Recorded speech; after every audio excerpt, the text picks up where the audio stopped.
All right. Let us discuss the next question. हमने 7th question तक solve किया exercise 2. ये कौन सा है एक्सरसाइज 2.3 या 4? 2.4.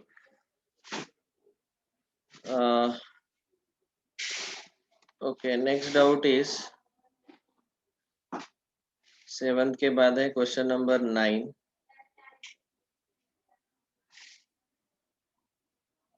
So let us discuss question number 9.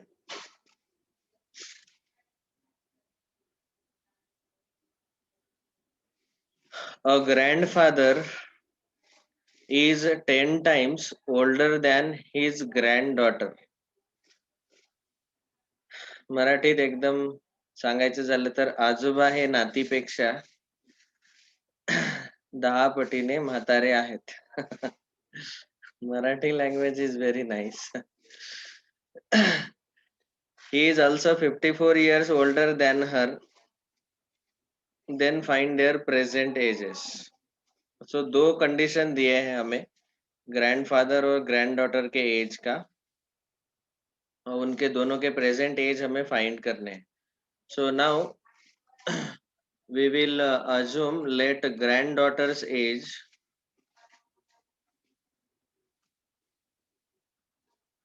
is equal to x years. Of course present age, तो यहाँ पे प्रेजेंट एज ही ले रहे हैं हम. And therefore we can say grandfather's age, ये दोनों प्रेजेंट एज ही है. Grandfather's age will be 10 times, that is 10x years. हाँ सर 10x. अभी दूसरा कंडीशन दिया है कि he means the grandfather is also 54 years older than her. 54 years older मतलब हम ऐसा लिख सकते हैं from given condition ग्रैंडफादर का जो एज है 10x, it is x plus 54.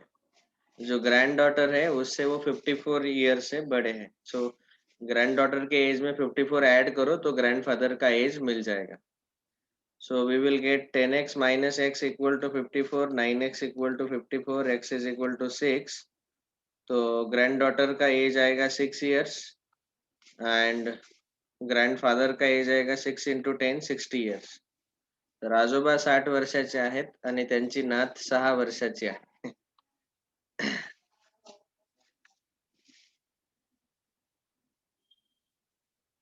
Next exercise 2.5.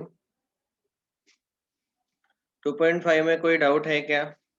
Solving equations, solve the following linear equation, ये पहला पार्ट है. और दूसरा पार्ट है simplify and solve the following linear equations. Yes, please ask if you have any doubts. No doubt sir. No doubt. No sir, no doubt. No doubt. Very good. Then we can discuss now the last exercise 2.6. Sir हाँ बोलो. Sir मतलब sir exam में सारे exercise जैसे question आने वाले हैं? Yes, इस टाइप के आएंगे. Okay sir. You will Sir, get the 2.5. questions of this type. Okay. So then we will Yes, discuss sir. the doubts from exercise 2.6. Are there any doubts from this exercise? Sir पूछो. हमारा 2.5 I think नहीं हुआ ना. 2.5 अभी मैंने पूछा किसी को कुछ डाउट्स है क्या, तो सब लोग बोले sir we don't have any doubts. So okay there sir, no doubt in 2.6. 2.6 में कोई डाउट है क्या? नहीं sir. No doubt sir. No sir. No doubt. Okay, very good. Sir MTG में से ले रहे हो क्या सर आप?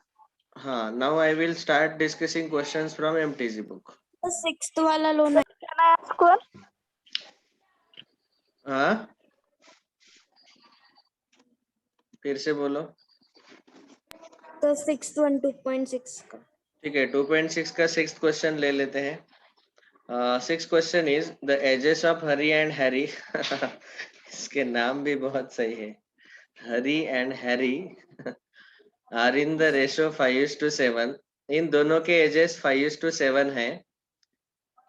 दीपक सर आए कह रहे. सर कुछ बोलना है क्या?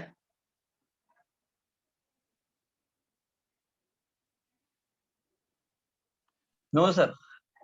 ओके. अभी आप ही बोलो, हरी और हैरी इनका एज हम कितना लेंगे? So 5x 5x and 7x. 5x 7x. Very good. 3:4 very good. हरी और इनके एज का रेशो दिया है, तो इनके रिस्पेक्टिव एजेस जो है वो हम 5x और 7x लेंगे. कौन बोलेगा x से मल्टीप्लाई क्यों करते हैं हम? बोलो श्रेयस. सर क्योंकि वहाँ पे रेशो दिया है 5:7, तो रेशो में हम क्या करते हैं सर, जो उनके एजेस है उनको सिंपलेस्ट फॉर्म में कर दिया. Ratio simplest form of the given number. हाँ नहीं सर, उनका अगर हैरी की एज 20 होगी तो हैरी की 28, तो उनको सिंपलेस्ट फॉर्म में लाके उनको डिवाइड करके सिंपलेस्ट फॉर्म में लाते. मैंने और ये अगर नहीं 5 पूछा. को मैंने ये पूछा कि हमने उनके एजेस 5x ईयर्स और 7x ईयर्स ऐसे क्यों लिया?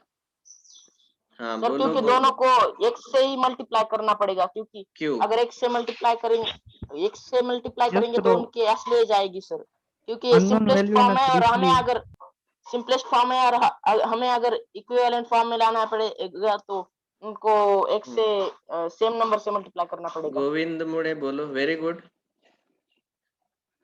सर वो एक से ना, तो हमें उनके रेशियो दिया है और हमें उनके एज नहीं पता, तो हमें सिर्फ इतना पता है कि 5 को कौन से तो नंबर से अगर मल्टीप्लाई किया तो उनकी एज आता है, तो वेरी एक्स गुड. लेते हैं. ठीक है. हाँ, किसी एक नंबर से, जैसे मैं बार बार ये एग्जांपल देता हूँ, रेड कलर है 10 लीटर, ब्लू कलर है 20 लीटर, इनका रेशो लिया हमने, तो 10:, वो 1:2 आता है रेशो.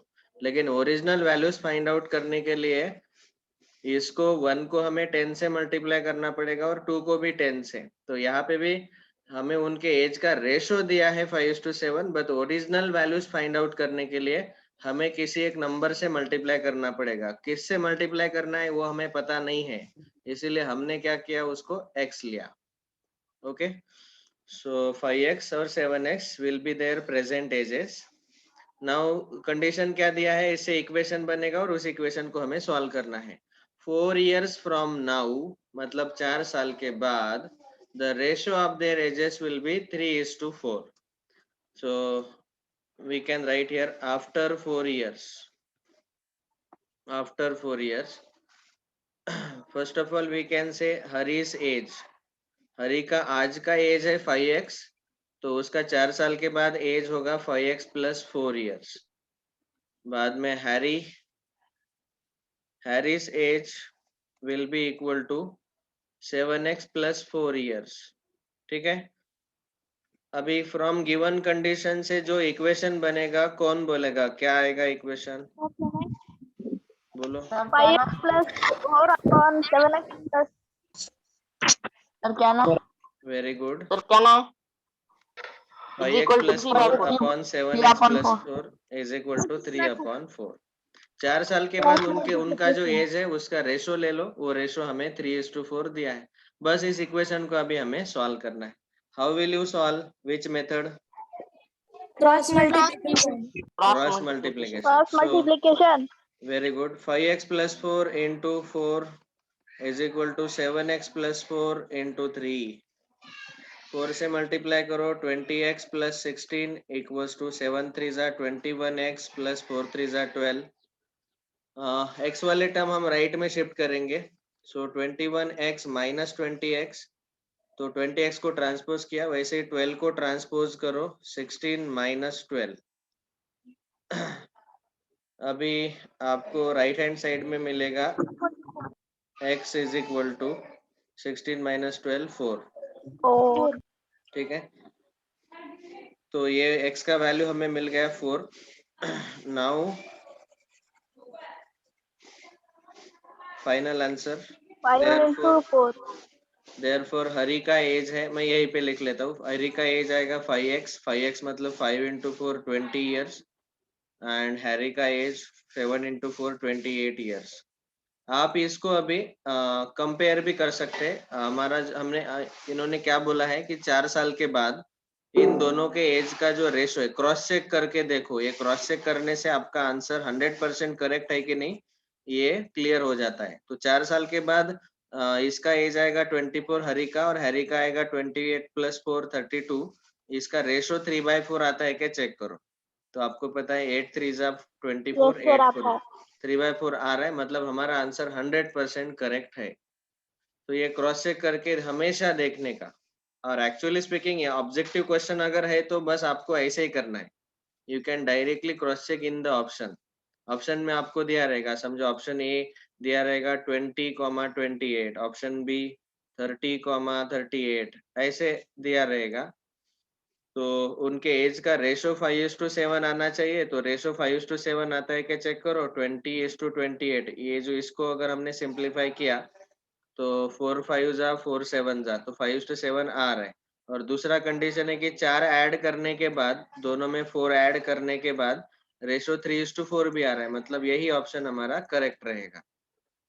ठीक है, तो ऑब्जेक्टिव में आपको इक्वेशन बनाने का भी जरूरत नहीं है। You can directly from the conditions cross check the options which will satisfy the given conditions. Okay, next. Sir में हमें इक्वेशन नहीं बनाना होगा ना? हाँ, सब्जेक्टिव में तो इक्वेशन बना के ही सॉल्व करना है, नहीं तो मैं मार्क्स कैसे मिलेंगे, स्टेप्स को मार्क्स रहते हैं ना सब्जेक्टिव में। ओके, हमारा सब्जेक्टिव टेस्ट के मार्क्स कब आएंगे? बताऊंगा आज शाम तक मिल जाएंगे। सर आप डाउट ही ले लेना अब तक। हाँ, अभी ये एनसीईआरटी का चैप्टर हमारा कंप्लीट हुआ। Now let us discuss the doubts from MTG. Sir, पहले MTG 18 question. एमटीजी का जिन्होंने सॉल्व नहीं किया है, if you have solved, very good. If you have not solved, that you can start solving.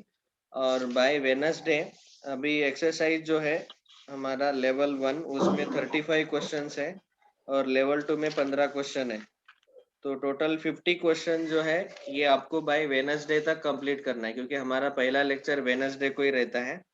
तो ये 50 क्वेश्चंस इज टुडेज होमवर्क। और जिन्होंने ऑलरेडी सॉल्व किया है तो आप लोग डाउट पूछ लो अभी। Sir, 1844. MTG level 1 and level 2। चलो doubts. Sir, 1844. Question number 18, question number 44। Okay, जिन्होंने सॉल्व नहीं किया आप वेडनेसडे तक सॉल्व करो, और टेस्ट में इतना टेंशन मत लो, जो एनसीईआरटी लेवल के क्वेश्चन है वही एमटीजी में भी है। थोड़ा सा लेवल हाई है, लेकिन एक्चुअली हमने sufficient number of questions NCERT के एक्सरसाइज में ही लिए हैं, तो आपको एमटीजी के क्वेश्चन बिल्कुल आसान जाएंगे। देखो ये ओम साई ने सॉल्व किया, उसको 2 ही डाउट आए, तो आपको भी ज्यादा डाउट्स नहीं आएंगे। ठीक है, क्वेश्चन नंबर 18। अभी मैंने इसका पीडीएफ नहीं बनाया, डायरेक्टली बुक निकालो आप सब लोग, और बुक से ही हम इस क्वेश्चन को सॉल्व करेंगे। ऑफ कोर्स एमटीजी में एनसीईआरटी से थोड़े से हाई लेवल के क्वेश्चंस है, it is not exactly NCERT level, थोड़ा हाई लेवल है।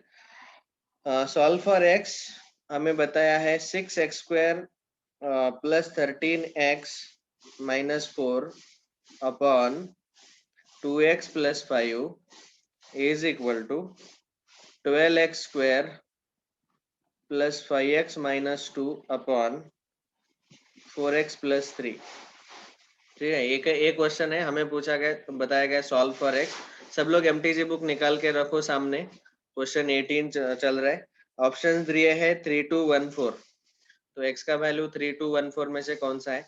See one way to solve is we can directly what we can do is we can try to substitute the value of x.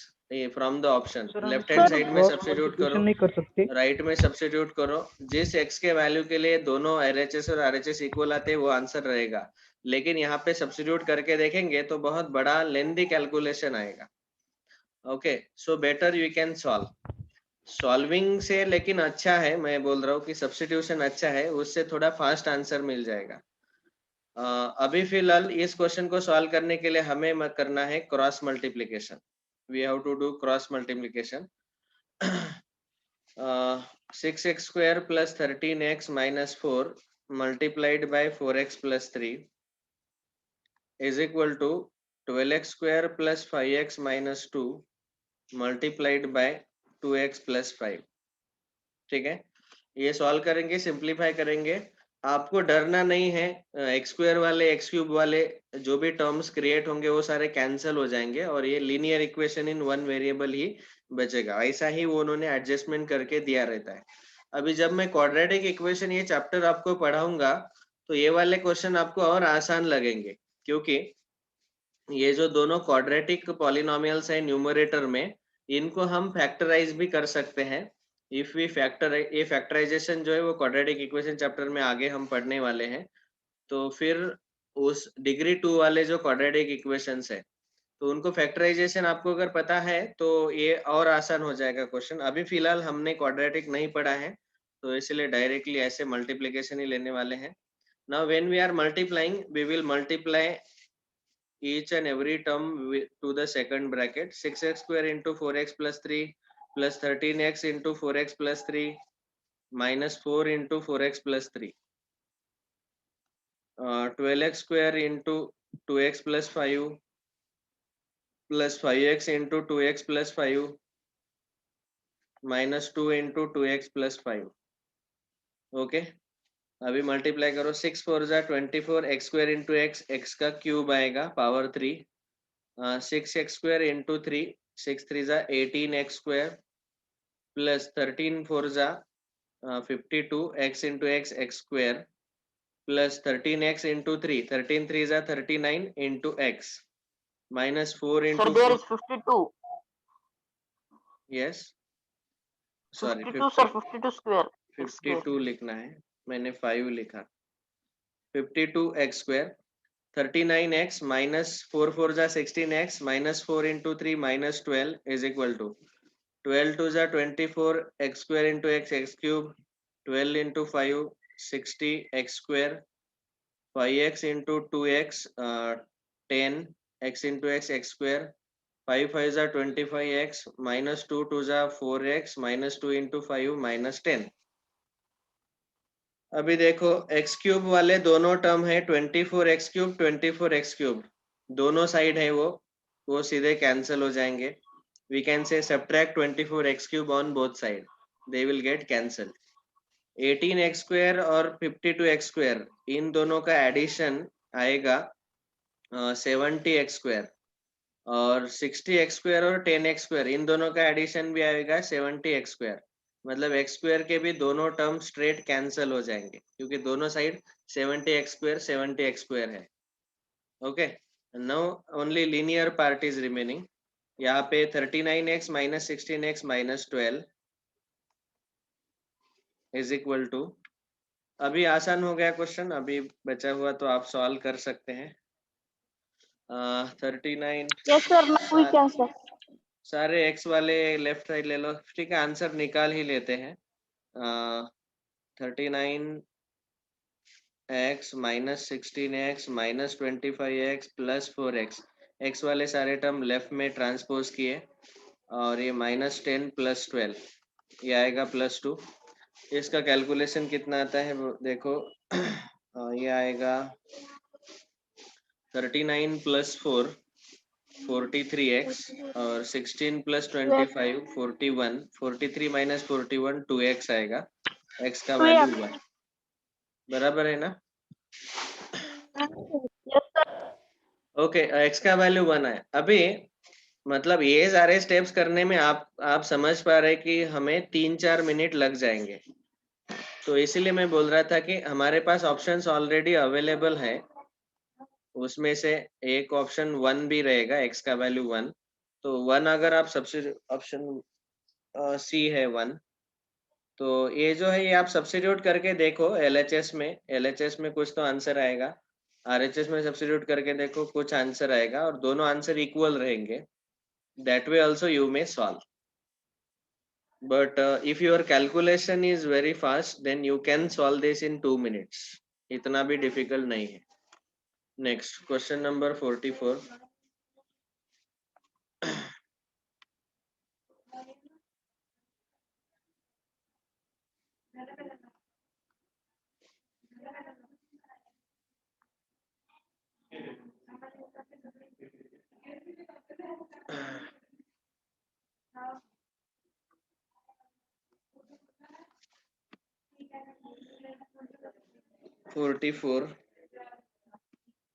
हाँ, इस type का question मैंने अब तक लिया ही नहीं. वेरी नाइस, ये डाउट पूछ लिया तो अभी ये कंसेप्ट आपको क्लैरिफाई कर देता हूँ. Everyone please pay proper full attention. ऐसे वाले क्वेश्चंस जो है हम बाद में 10th स्टैंडर्ड में भी सॉल्व करने वाले हैं, अपस्ट्रीम डाउनस्ट्रीम वाले. So please pay full proper attention on the screen. लिखना नहीं है, नोटबुक पेन नीचे रखो. सी पहले ये कंसेप्ट समझ लो. हमें बताया गया कि a swimmer goes downstream from one place to another in 9 hours. तो ये दो वर्ड का मीनिंग समझ लो. डाउनस्ट्रीम समझो, for example swimmer is swimming in a river. अभी स्विमर जब डाउनस्ट्रीम जा रहा है, इसका मतलब क्या है कि रिवर ऐसे जा रहा है, ऐसे समझ लो. रिवर का जो फ्लो का डायरेक्शन है, it is from left to right, ये डायरेक्शन है.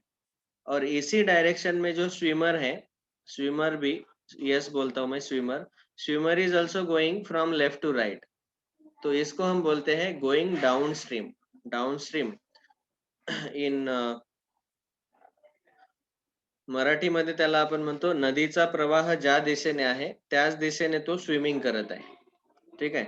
The swimmer is river is also flowing from left to right and swimmer is also swimming from left to right. तो जब अब वो डाउनस्ट्रीम जाएगा तो उसका स्विमिंग का स्पीड बढ़ेगा, क्योंकि वाटर का भी कुछ स्पीड रहेगा. तो स्पीड ऑफ स्ट्रीम बोलो या फिर स्पीड ऑफ करंट बोलो. स्पीड ऑफ करंट मतलब ये जो रिवर का स्पीड है वही, वो कुछ तो रहेगा. वो जो स्पीड है उसके साथ साथ इसके स्विमिंग का स्पीड, ये दोनों स्पीड यहाँ पे ऐड हो जाते हैं. तो दूसरा स्पीड रहेगा स्पीड ऑफ स्विमर, ये कुछ तो स्पीड रहेगा. And whenever we are going downstream, ये दोनों स्पीड ऐड हो जाएंगे. और दूसरा है, अभी यहाँ पे इस पर्टिकुलर क्वेश्चन में हमें बताया गया कि speed of stream is 1 kilometre per our और हमें speed of swimmer find out करना है. तो उसको हम लेंगे x किलोमीटर पर आवर. तो स्पीड ऑफ स्विमर जो है वो x है और स्ट्रीम का स्पीड 1 किलोमीटर पर आवर है. तो डाउनस्ट्रीम का जो स्पीड है, total speed that will be equal to x plus 1 kilometre per hour. क्यों? क्योंकि उसी डायरेक्शन में वो स्विम कर रहे हैं जिस डायरेक्शन में रिवर भी फ्लो कर रहे. तो उसका स्पीड बढ़ जाएगा, दोनों के स्पीड का एडिशन आएगा, द टोटल स्पीड. सो इसलिए याद रखना है ये डाउनस्ट्रीम के लिए. वैसे ही अपस्ट्रीम मतलब उल्टा.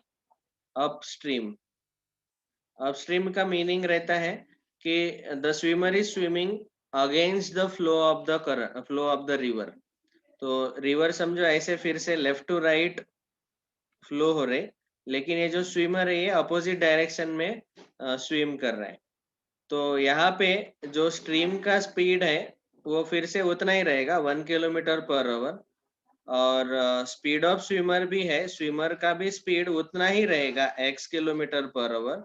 लेकिन टोटल स्पीड जो है उसको हम अपस्ट्रीम स्पीड भी बोल सकते हैं. यहाँ पे टोटल स्पीड जो है वो रहेगा, स्ट्रीम का जो स्पीड है वो माइनस करना पड़ेगा, x minus 1 kilometre per our. क्योंकि यहाँ वो अभी against the flow of river swim कर रहे हैं, तो उसको जो फ्लो है वो क्या करेगा, पीछे ढकेल देगा. इसके कारण उसका स्पीड कम हो जाएगा, तो इसीलिए उसका जो स्पीड है x, उसमें से स्ट्रीम का स्पीड हमें सब्ट्रैक्ट करना पड़ेगा। तो ये दो याद रखो कि डाउनस्ट्रीम के स्पीड लेते वक्त करंट का स्पीड और स्विमर का स्पीड दोनों ऐड होते हैं और अपस्ट्रीम में दोनों का सब्ट्रैक्शन लेना पड़ता है। ये सबको समझ में आया क्या? Yes, Yes, sir. sir. Yes, sir. Yes, sir sir. ये समझ में आया सर। बस इतना काफी है। अभी ये जो क्वेश्चन है इसमें क्या दिया है देखो, a swimmer goes downstream. Downstream मतलब ऐसे, in the direction of the flow of river from one place to another in 9 hours. तो समझो हम एक प्लेस ए लेते हैं और ए से बी तक ये जो है ये डाउनस्ट्रीम जा रहा है। डाउनस्ट्रीम डाउनस्ट्रीम जा रहा है मतलब ये रिवर ए से बी इस डायरेक्शन में फ्लो हो रहे, और वो स्विमर भी यहाँ डाउनस्ट्रीम जाने के लिए उसको टोटल टाइम लगा 9 आवर्स। स्विमर भी उसी डायरेक्शन में स्विम कर रहा है। It covers the same distance upstream in 10 hours. लेकिन जब वो उल्टे डायरेक्शन में जाता है अपस्ट्रीम, ये डाउनस्ट्रीम के लिए 9 आवर्स लगे उसको, जब वो उल्टे डायरेक्शन में जाएगा अपस्ट्रीम, तो अभी अपस्ट्रीम जाते वक्त वेरी वेरी क्लियर है कि उसको थोड़ा ज्यादा टाइम लगेगा, क्योंकि रिवर के अपोजिट डायरेक्शन में वो स्विम कर रहा है। तो 9 आवर्स, अभी इसको लग रहा है 10 आवर्स अपस्ट्रीम जाने के लिए, ठीक है। और हमें स्पीड ऑफ स्ट्रीम दिया है, रिवर का जो स्पीड है वो 1 किलोमीटर पर आवर दिया है। Then find the speed of swimmer. Speed of swimmer वो हमें फाइंड करना है, is equal to question mark. तो मतलब ए टू बी जाने के लिए उसको 9 घंटे लगते हैं, बी टू ए जाने के लिए उसको 10 घंटे लगते हैं, 10 आवर्स। देन उसका खुद का स्पीड क्या है वो हमें फाइंड करना है। So sir let us, average speed निकालना है क्या?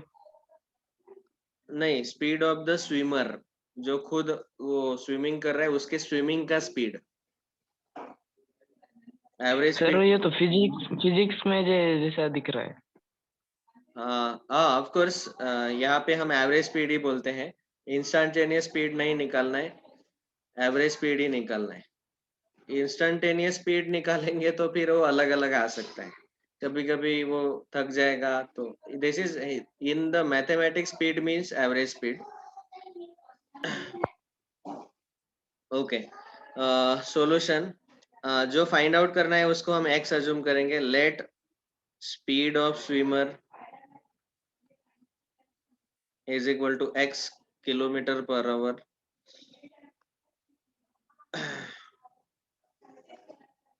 Is equal to x kilometre per hour. ये रहेगा स्विमर का स्पीड, हमने अज्यूम कर लिया। Speed of stream is equal to 1 kilometre per hour. हम ऐसा लिखेंगे for downstream total speed will be equal to x plus 1 kilometre per hour. दोनों स्पीड का एडिशन आएगा, स्विमर का स्पीड और स्ट्रीम का speed. And for upstream total speed is equal to x minus 1 kilometre per hour. अभी हमें देखो क्या बताया गया कि डाउनस्ट्रीम को जाने के लिए उसको 9 घंटे और अपस्ट्रीम डिस्टेंस कवर करने के लिए उसको 10 घंटे लग रहे। सो you all know the formula of time is equal to distance upon speed, ठीक है। अभी यहाँ पे आप ऑब्जर्व कर सकते हैं कि ये जो डिस्टेंस है ए टू बी ये सेम रहेगा। वो गया ए टू बी और बी टू ए वापस भी आया, उतना ही डिस्टेंस उसने डाउनस्ट्रीम और अपस्ट्रीम दोनों केसेस में कवर कर लिया। तो हमने अभी हम क्या बोल सकते हैं कि यहाँ दोनों केसेस में डिस्टेंस इक्वल है, डाउनस्ट्रीम में भी और अपस्ट्रीम में भी। सो वी कैन से, तो पहले केस में अभी ऐसा लेता हूँ, for downstream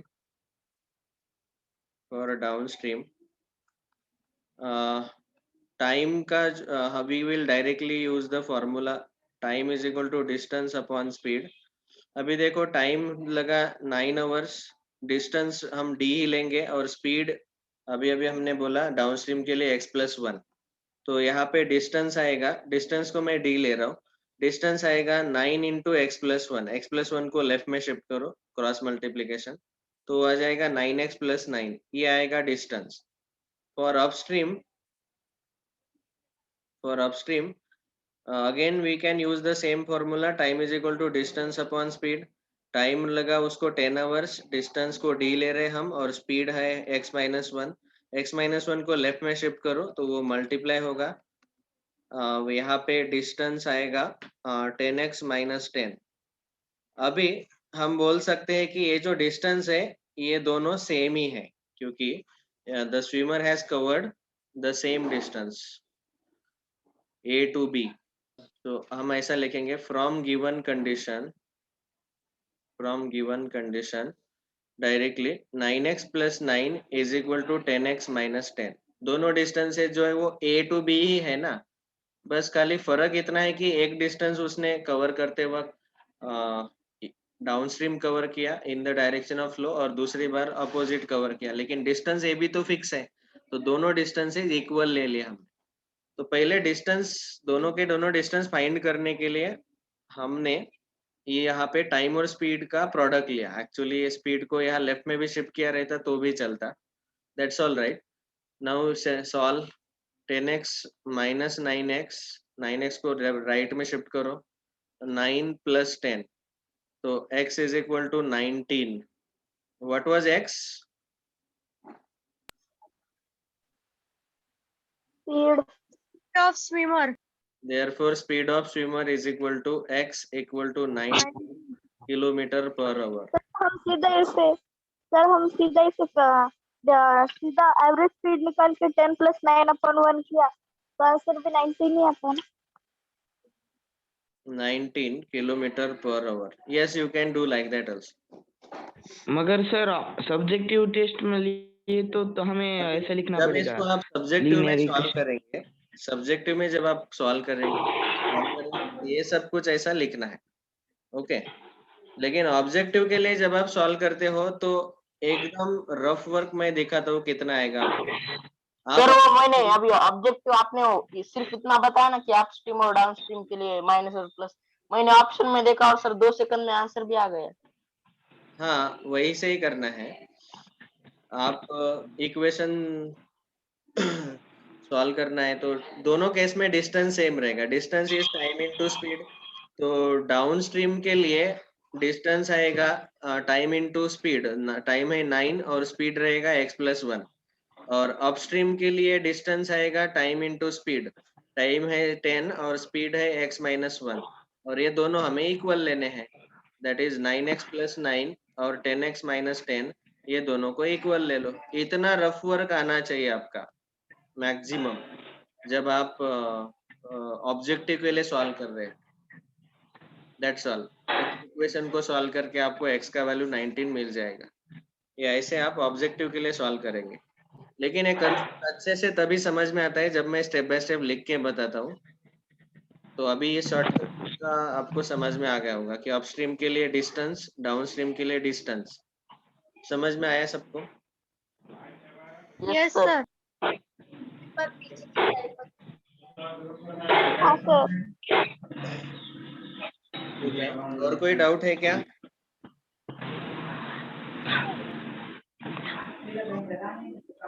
All right, then we will stop here. All the best for the exam.